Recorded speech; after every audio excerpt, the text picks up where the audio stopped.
Tiene la palabra el diputado Freddy Superlano.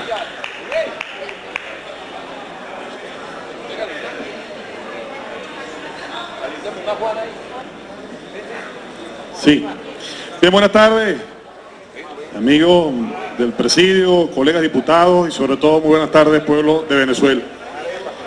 No es casualidad de que los diputados de Barinas hayan intervenido hoy. Es producto de una crisis que vivimos nosotros en nuestro estado con una vocación completamente agrícola y que tenemos la necesidad de exponer hoy ante el pueblo de Venezuela. Redondeando algunas cosas en las primeras intervenciones, como la que hacía el compañero Borges, entre otros, creo que antes de llegar al debate político es necesario que toquemos algunos elementos, algunas causas que nos han traído hasta acá.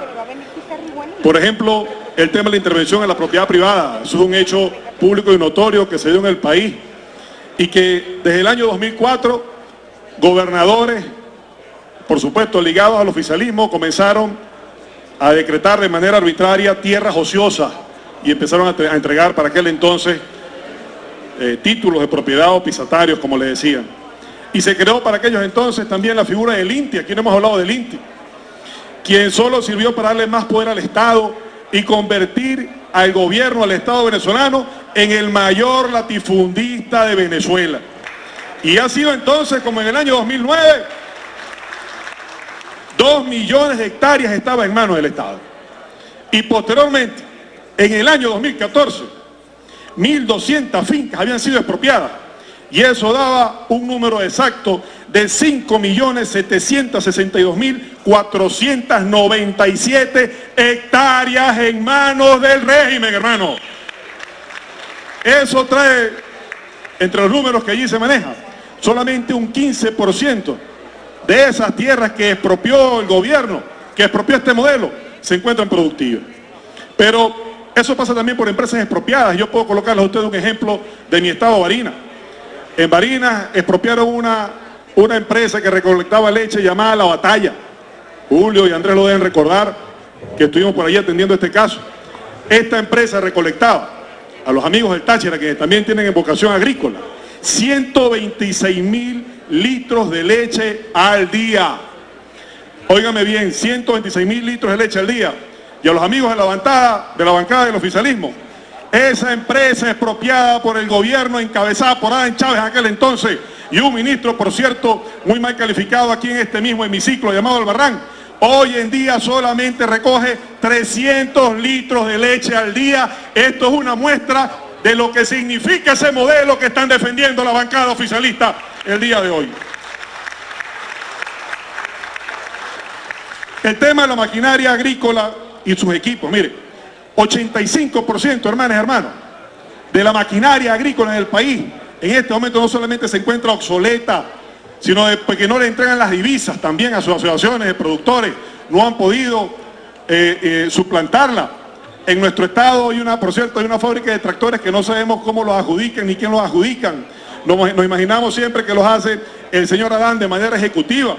Pero en el año 2014 y en el año 2015 se supone que le adjudicaron divisas para que trajeran maquinarias y equipos. Hasta el sol de hoy no hay un solo dólar que se haya liquidado y es producto también que para arrancar o iniciar el aparato productivo del país es sumamente complejo sin la maquinaria. El tema de los agroinsumos. Aquí la semana pasada, antepasada, se habló del tema de agroisleña. Bueno, y como estos señores, quienes dicen ser socialistas, que lo practican solamente de discurso, pero no de hecho, Agropatria se ha convertido hoy en el monopolio de los agroquímicos en el país. Y eso lo conocen los productores de todo el país.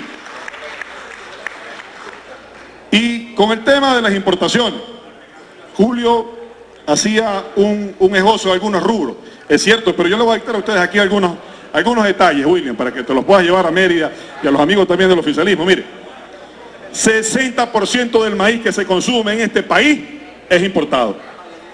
47% del arroz que se consume en este país es importado. 70% de lo que se consume, del azúcar que se consume en Venezuela, hermanos y hermanos, lo traemos de otros países. El café, 82%. Las caraotas, a quienes les gustan bastante, por cierto, 84% de estas son importadas. un tema muy emblemático, el tema de la soya, que se utiliza para hacer alimentos concentrados para la producción de animales, como por ejemplo el pollo. Bueno, menos del 1% se está produciendo en el país. La situación de la nación es totalmente caótica. Mire, yo he escuchado aquí algunos planteamientos. Alguien dijo que había, bueno, que para superar la crisis había entonces que expropiar a Empresas Polar, creo. Bueno, expropiar a una de las empresas que produce la mayoría de los alimentos que se comen los venezolanos hoy es parte de la práctica que estos señores en 14 años han aplicado, 17 años en el país, y nos ha traído hasta acá, y eso hay que decirlo, y qué bueno que los venezolanos lo sepan. El concepto de guerra económica nadie se lo traga, nadie lo entendió, y yo se lo digo por qué. Este gobierno importó en el año 2015 nada más que 35.000 millones de dólares en comida. ¿Sabían ustedes eso? Yo imagino que lo van a decir que no, que le entregaron esas divisas a otras empresas. No, importaron 35.000 millones de dólares en comida.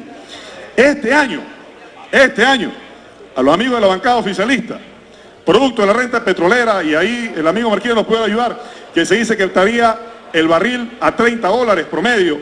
Bueno, este año el país, solamente producto de la deuda de la renta petrolera, estarían entrando a Venezuela cerca de 25.000 millones de dólares. ¿Cómo hacemos nosotros? Y era una de las preguntas que nos hubiese gustado hacerle a estos ministros que no vinieron aquí a este hemiciclo a responder al país, a estos diputados, cuando su fulano decreto de emergencia económica. Es cómo va usted a hacer, o cómo va a hacer el gobierno, entonces, para ver cómo y nosotros igualamos, por lo menos, en comparación al año pasado, el nivel de importaciones, mientras ponemos a producir el aparato productivo del país.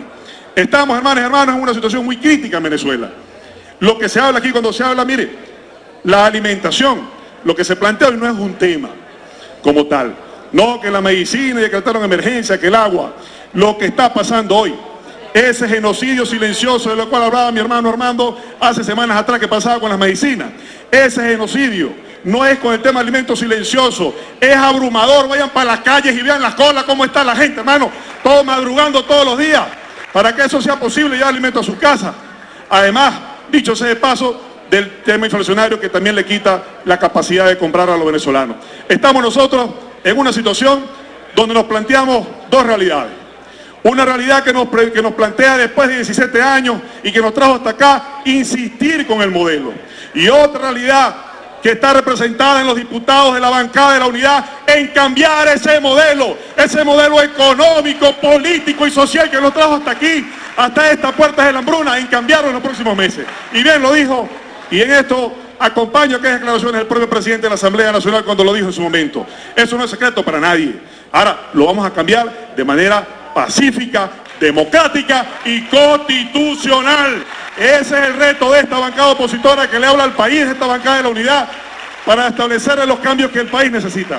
Así que nosotros no solamente acompañamos el cambio de modelo, la crisis alimentaria que se plantea hoy, sino que también le alertamos a Venezuela, al mundo entero, que este país está a puertas de una hambruna nacional, y nosotros, como diputados responsables, representantes de un pueblo y no una franquicia política que prefiere mantener a nosotros acá en una crisis económica, política y social, tenemos que hacerle ese llamado y esa alerta incluso a la comunidad internacional que nos pudiera estar viendo hoy. Hoy nosotros hablamos nuestra responsabilidad y hacemos nuestro planteamiento del país, y esta crisis alimentaria que se plantea hoy, que sea el inicio, si es dicho sea de paso, de las posibles soluciones que vamos nosotros a presentar en unas próximas semanas. Así que muy buenas tardes, muchas gracias, colegas diputados y directiva del Parlamento.